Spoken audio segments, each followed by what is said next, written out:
This is why I fell off. Myth, could I learn something from you possibly? Why do I kind of want to watch What is this? up, guys? All right, we're going to react to this because I feel like I might be able to learn a thing or two as somebody who also believes that they have fallen off. This is why I fell off from Myth. By the way, Myth falling off with a YouTube contract and 4.56 million subscribers is a little different than me, my position, but let's enjoy. What is up, guys? The video. I don't know if we'll watch the whole thing. And in today's video, I wanted to go over and talk to you guys about something that's probably a little long overdue.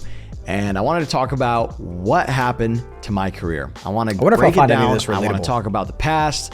I want to talk about the present. I want to talk about the future, all with you guys, because I think this is like a question that I get a lot. It's like, yo, what happened, Myth? Like, what's going on? Why do you have this many viewers at this point versus this point? What is going on? So I feel like this would be a good video to help us all get it back on the same page again and to understand where we're at, where we're going, and where we were. I also get those questions. Off, we're going to go to the very beginning. We're going to go to the beginning of time to figure out the start of this story and to essentially put together the puzzle pieces that make me who I am today. So hop aboard here. As you guys could see, we're on Twitch tracker. And if you guys didn't know, I started streaming the week of November 18th, 2016. So November 2016 is when I started streaming, which means I've been at it for 7, 8, 9, 10, 11, 12. Shit, dude, I've been at it for 6 years now and going, which is kind of crazy to think that I've been streaming for this fucking long. But the first game that I started with was Paragon. Paragon was a third-person MOBA game that Epic Games was developing. It was kind of like their little game baby as a studio before Fortnite came out, and they learned a lot of really interesting lessons. I had a lot of cool clips from there, and I actually had like some viewers here from playing that game. Like some of these weeks, I would almost hit 100 viewers. I had 70 here. 30, some weeks are better than others. Usually I averaged around 40 to 70 viewers, I would say, while playing and streaming Paragon. And this is actually all while I was in high school. So for those that don't know, I used to stream in my room, go to school, go to work. I used to work at a coffee shop, Tim Hortons. Shout out to all the Canadians out there. And then I used to get back home and I used to play Paragon. I'm from Maine. We also had Tim Hortons in Maine too. Maine borders Canada. So I'm stream with you on that. That's what I wanted to do, and I challenged myself to stream almost every day of every year of my senior year of high school, and I think I accomplished a challenge sometime after that. But yeah, we did it. We did 364 days, streamed every single day of the year, and we played a lot of Paragon. That was kind of our game. But then something happened, something creeped up, and then Fortnite came out. Around September of 2017. And this is already now that I've graduated high school and around May/June. So the, kind of creeping into the winter or fall, Fortnite drops and we start playing Fortnite. And from that moment onward, I think everybody knows this part of the story. We kind of take off. Like immediately we have like a minor viewer drop. We have like 35 average viewers or whatever. But we then, if you just look here week by week, the average viewer count just stacks up. 1.7K, 2.7K, 3K, 4K, 13K, probably got a host, 8K, 7K, 10K, 11K, 12K. And the shit just kind of gets out of control. And that was a really interesting experience for me as a streamer and for somebody that's wanted to do this as a living, because I don't think the most trajectory for streamers out there is you kind of grind, you kind of get your moment, and then you start ramping up slowly until you kind of build your audience, and you do that over a long period of time. Yeah, well, for me, that's what it was for me. Happened over a period of what? Like maybe 1, 2, 3, 4, 5, 6, over 7 months. In less than a fucking year, we basically became an internet sensation. And that was great. That had a lot of, that was cool as fuck. I appreciated those moments without a doubt. Loved the fact that I was able to be part of kind of like a part of gaming history in such a big way. I don't know, it's kind of how I view it. Fortnite's a very great, it's gonna go down in the books as one of the greatest games of all time, I think. And it's cool that I was able to be a part of the community in the way that I was. And I'll always cherish. It's crazy. I remember this Myth. Like the way he looks, that face cam, like, cause I started playing Fortnite back in like late 2017. So I remember watching his streams when he was blowing up. That's crazy. I didn't know he had that quick of a come up. Even if we aren't at the viewership or at the level of popularity that we're at now, which is a perfect segue, because following my Fortnite journey, by the way, like every like partially purple box here is a day streamed, and you could see all the way for like almost 6 fucking years here straight. There isn't like a lot of chunks of days off. I think some days maybe you gotta take like half a week or like like some full weeks, but it's not like that consistent here, which is pretty interesting to like map out here as well. But anyways, furthermore, we play Fortnite, we have a good time, but then we need to obviously map the decline here. What happened, Myth? The thing that you guys are probably all curious about. What caused the decline in viewership? Why do I have the amount of viewers I do now? And just, you know, what happened? And I'm going to show you exactly what happened here. I think there's a bit of a more interesting chart here that I think will help here, and it's the viewers, the stream time dynamic. But this little chart here, I think illustrates things in a pretty cool manner. So far, you have this time. This is the Fortnite era. This is our peak. We come down, and what caused this decline? What caused this? And what caused? Wait, wow, so that's average. So average viewers dropped here. Okay, so I thought for a second this was hours streamed, but this Fortnite is era. viewers. This is our peak. Okay. We come down, and what caused this decline? What caused this initial descent in the community and in viewership? And genuinely, I think the main contributors to this were me not being able to keep up and kind of hold that position as being the Fortnite guy and being like successful and competitive. As you guys know, like I got a pretty laughable competitive history in Fortnite. I didn't do well. And there are a lot of things that have to do with that. You know, one of them being I was young, man. I was 18 when all this was going on. I was super young, 18 or 19. And I was arrogant, you know, I got cocky. I had all this success and I was like, I'm the man, you know, I'm doing I'm doing it my way. And this is great. Like, but when that happens, if you don't have the right, I'm not going to say the right people around you, but if you're in a position where like, you're just an arrogant ass teenager and you're getting all this success, it's going to be easy for that success to slip out of your hands. I feel like if you're not genuinely looking at yourself in the mirror and being like, hey, how could I improve? Who should I be listening to? I get that. How could I get help to keep this going? And that's kind of who I was. That's like a personality flaw in me though. And hopefully that's something you guys could learn from if you're ever in that position. I think that's a really interesting take from him. But if I were to give him a little bit of credit here, I think I'd also make the point of like any industry, especially the creator economy, that moves as quickly as it does, especially when you get a catalyst like a new game like Fortnite that's coming up, right? You're going to have dramatic shifts in viewership, people popping up and riding their waves of popularity. That's going to happen naturally, no matter what. You're going to be the flavor of the month for a little bit, whether it's on YouTube or Twitch, and then some new insane hot player is going to come up and everyone's going to switch over to them. Like those things are naturally going to happen. I get what he's saying, and it is important to be self-reflective and acknowledge that maybe there were some things that you could have done differently too and the flaws that you had. But when you have a space that's moving this quickly, right?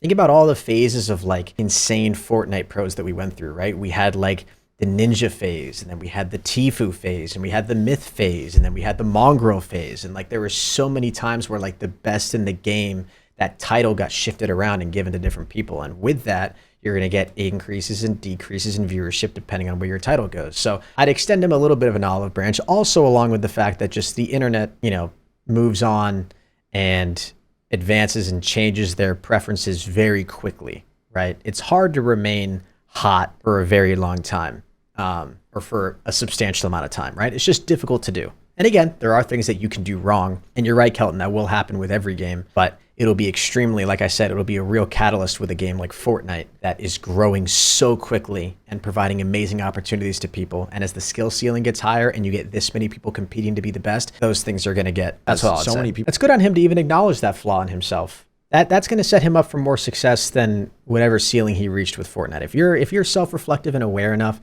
to acknowledge flaws like that, you're going to do fine. He'll keep streaming.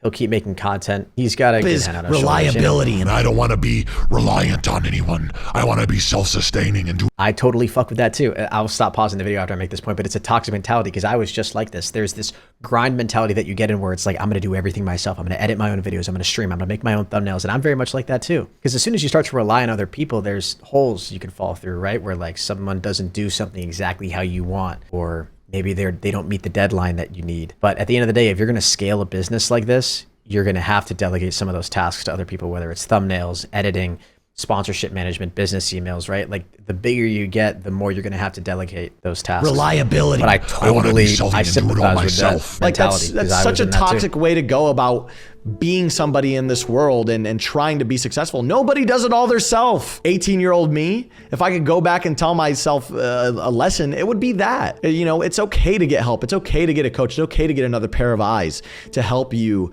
And I genuinely think if I was a little bit less arrogant and was more accepting to help, I probably would have not had this decline that we see here throughout, you know, August, September into early 2019. But with that being the case, we had a decline in viewership. It happened. I had a really rough time dealing with, you know, the public words and public perspective, and being someone in this industry. You know, at the caliber that I was, there's a lot of people that have their opinions, and as much as you try to not let it get to you, it got to me, man. There are a lot of moments where I would be sitting staring at the fucking go live button, and I would just cry. I would really break down, because I knew that right as soon as I go live, I was gonna get shit on. I was gonna be told to kill myself. I was gonna be told that I'm worthless and that I should quit. And I really try to keep the competitive dream going for a long time. I mean, a lot of you guys even know that, like, I kept playing competitively when like Daquan and Hamlins were like, we're gonna go content, because that's genuinely like what mattered to me. I wanted to be the fucking best at this game, but I just didn't know how to do it. But it's not all that bad of a thing, right? I'm still greatly appreciative to the success that I had, and the success that I still have today. And without my past, I wouldn't be the person that I am today. And I genuinely think going through the highs and the lows genuinely made me a better person at the end of the day. Having everything and then getting it taken away from you, or not taken away from you, but like you losing it at your own hand, is such a humbling experience. And I am kind of happy that it happened. I'm able to sit in a position that not many streamers get the opportunity to live in, where I've seen the highest highs and I've kind of seen the lowest lows throughout this industry. And I think that's really valuable, and helps keep me grounded in this industry moving forward. But yeah, moving that's a really forward good perspective to take, dude. Because I mean, I'm not trying to make this about myself, but I'm going to talk about my experience too. I feel that exact same way. I was literally just live yesterday, chat, talking about how at the peak of my success, it's one of those things where you feel like you're gonna ride that wave forever. I really didn't see a future where I wasn't gonna be crushing it as hard as I was like mid 2020. That reality never came to mind. I was just in the mentality of like, this shit's gonna last forever. When I was getting like 5,000 to 10,000 viewers a stream, and when I would do event live streams, and I had that one that hit 154,000 viewers, and I was making great money, and I was, you know what I mean? Like, those highs then coming off of that, it is a really humbling experience. And it's a reminder of a couple things. One, nothing lasts forever. Two, the internet moves on, it advances very quickly. And three, you've got to, like, when you're treating a job like this and you're using it as full-time income, you've got to do some things differently, and you've got to work pretty hard. It's weird having this job. Doing this as a full-time job is, you know, it has its perks. You get to be your own boss. You get to make your own hours, and you get to play games for a living, right? But it has its cons too. The income is not steady. And when you come to rely on that through big dips like this, it's tough. What's interesting though about Myth is, like, if you look at his trajectory, you look at his growth, right? Like year over year, if you look at like January, 2018 to like January 2019, like this viewership here, this is like down in the dumps, right? He's just getting like a few hundred viewers or something like that. And then that percentage increase over a year is still ridiculous, even though he did all of this in a year. That's still a crazy, if you just look at year over year percentage change, that's unbelievable that he had that much success. So yeah, anyways, just providing a little bit of insight into myself too. When it like, that is something that's hard for people who aren't in it to empathize with and to sympathize with. It's tough going to those crazy highs and then being dragged all the way back down. Like, I'm not kidding, chat. I used to average 2,000 to 3,000 to 4,000 viewers per stream every night. Didn't matter what I was streaming. And now I struggle to hit 100. That's a big percentage drop. And that wasn't that long ago. That was like 2 years ago. And what that does to like your self-esteem, if I'm just being honest, it sucks. As somebody who placed a lot of their self-worth in the success of their YouTube channel, that shit hits you hard. But it's something you just learn to grow with. And like, you know, like with Myth, you, like Myth said, you kind of use that as to make you a better person. I do think I'm a much better person now than I was a year ago. I'm talking like 2,000 to 3,000 viewers, 2,000 to 3,000 viewers. I used to be able to hit that consistently. That wasn't even hard.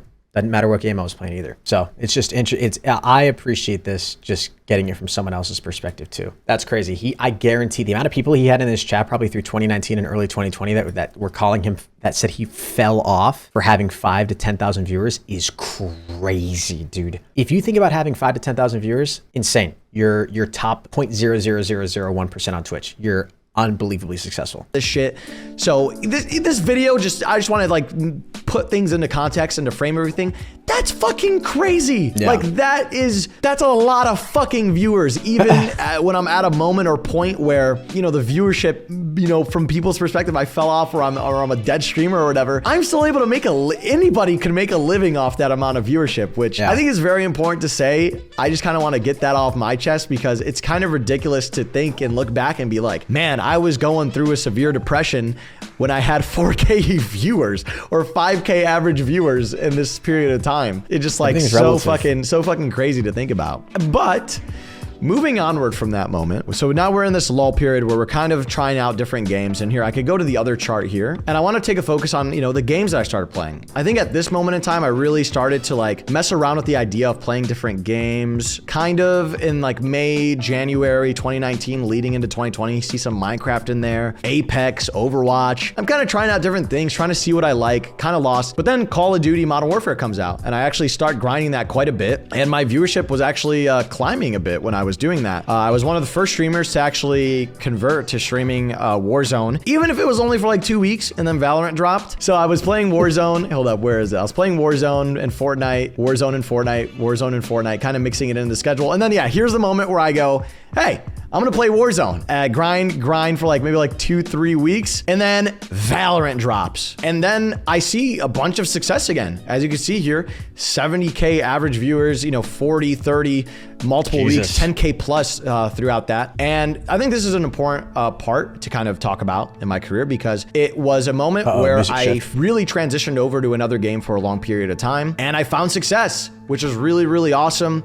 We had our Coach Myth persona through Valorant, which was me doing watch parties and kind of representing and rooting for TSM in a character that was loved by a lot of people. And you know, I have people come up to me all the time and they're like, hey Myth, you helped me out big time during college, during COVID, when I wasn't able to go outside. Coach Myth was fucking hilarious, and I really appreciate you know, being there every weekend for me, or not, you know, just being there for them every weekend and entertaining and kind of helping people get their mind away from COVID, which is an invaluable compliment to me. Like, I think I genuinely, as a content creator now, I love the fact that I could help make moments that people could attach to for like long periods or periods of their life. I think that's super valuable, I think, and I think that's something that I genuinely seek out to try to do more of. But anyways, back to this shit. So we start playing Valorant some more. We're playing Valorant. Viewership's looking good, blah, blah, blah. Among Us comes out. There's a little moment where Among Us and Fall Guys comes out. We play that, and still we're like averaging regularly like 5+ K viewers a month, which is all good and dandy. We play Rust, yada, yada, yada. And then this is really just Valorant. Like, Valorant's our main game at this point, and we're kind of just pushing through and playing Valorant at around 5 to 7K viewers average a month, which is awesome. Then moving forward, we start playing just kind of whatever the fuck we want. I mean, I ended up playing Halo Infinite, back to Valorant, started playing Apex, League of Legends on stream. And then this kind of just leads up to our transition at YouTube. And I think I had around 2,000 to 4,000 viewers average when I was switching over to YouTube. But yeah, that was our past. But now we're here, and I'm done looking at the past, and I'm done kind of looking at what happened beforehand and where I was as a content creator before. And so where we're at now is a really important thing that I want to talk about, because I feel like I'm more motivated than ever to make content and to do things and to try different shit out. And I think that's ultimately where I want to be. Moving over to YouTube is something that happened recently. And if you don't know, I stream on YouTube almost every day, besides Monday usually. It's my day off. Every single day, or 6 days a week for like 6 to 8 hours. We're live streaming on YouTube, and that's because I got signed over to YouTube to stream on their platform. That entire transition for me honestly feels like I'm hitting a reset button. I've kind of like glitched the matrix of streaming. I've had all this success and everything, but now I get to really work from the ground up and rebuild the community that I feel like I never got the opportunity to build. A lot of the people that watch me for Fortnite, and maybe you're someone that was there in the past watched me because I was the Fortnite guy. I was crazy. Right. I was cracked at the game or whatever. But a lot of people then didn't necessarily watch me for who I was or were there long enough to learn about who I was, because that period of time was only for about a year, if that, where I was, dominating Fortnite or whatever. But now I'm in a position where I could play the games I like, and we're playing single player and story games on stream and just kind of trying to be more entertaining, because I really genuinely do have a good time when I'm able to help other people have a good time. And I would love for every single one of you guys to be a part of that. But yeah, this is what happened to my career, and this is where my career is going to be going. I'm super excited and thrilled to be given an opportunity where I could engage with a brand new audience of people that may or may not have watched my content before. And even if you have watched my content before, you being able to come back and be like, hey, this is a different myth. This is a different guy. I'm 4 years older than I was when Fortnite took off, or 4 or 5 years older, honestly, now, depending on when you started watching me. And I would love to get the opportunity to entertain you again. I'm in a secure and happy position to where I feel like I'm able to do that. And even if you don't swing by, I just want to give a big thank you to those that watched me in the past and helped really change my life, man. Thank you guys for everything. Without your help and support at one time throughout some period of my career, I wouldn't be in the position I am today, and I wouldn't be as motivated as I am today. So thank you. From the bottom of my heart, thank you. Yeah, man, I just really hope this video helps answer some questions for a lot of people out there that have kind of wondered where I've been or where I've gone, and allows us to kind of gift wrap our story and move on from the past and look well into the future. That's all, everybody. Take care of yourselves. Take care of those around you, and as always, keep believing. That's a great video. He's got really good mature takes on his whole story arc. And I think him saying, don't dwell on the past, just focus on the future, that's great. That's what everybody should be doing. It's hard to do, and everybody falls back into that rut occasionally, but yeah, that's what you should be doing. That's really nice, man. The last point that he made that I want to say that I really sympathize with is the whole growing a community thing. When I talk about the times when I had 2,000 or 3,000 viewers in my live stream, they were regulars in there, and even some of the people that are here now were watching me at that point, right?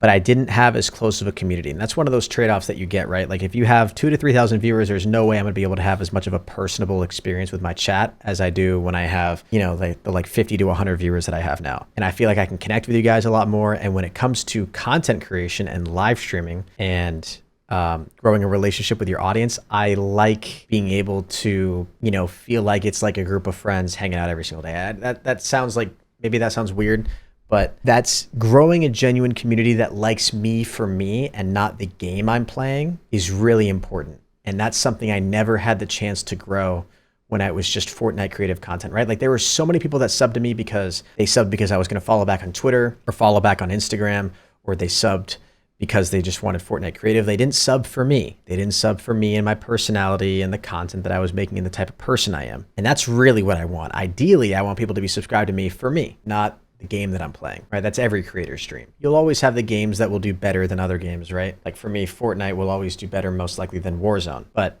with the point that I'm at now, I get roughly the same amount of viewers every single night, regardless of what I play. If I were to play a brand new game that I've never played before, probably a little bit less, right? That's something that I really do appreciate when it comes to this position that I'm in. So it's being able to grow, having a chance to grow a real genuine community as opposed to a community that's just watching me because I'm, the hot thing at the time or whatever. You know what I mean? And that's kind of what Myth is saying too, I think. Not to put words in his mouth. But this was a great video. This was a really, really great. Got a good head on his shoulders. He's got a good take on everything. And I wish him nothing but the best. And congrats on a YouTube live streaming deal. I want one so bad. I'd kill someone. Just kidding. Great guy. Great video.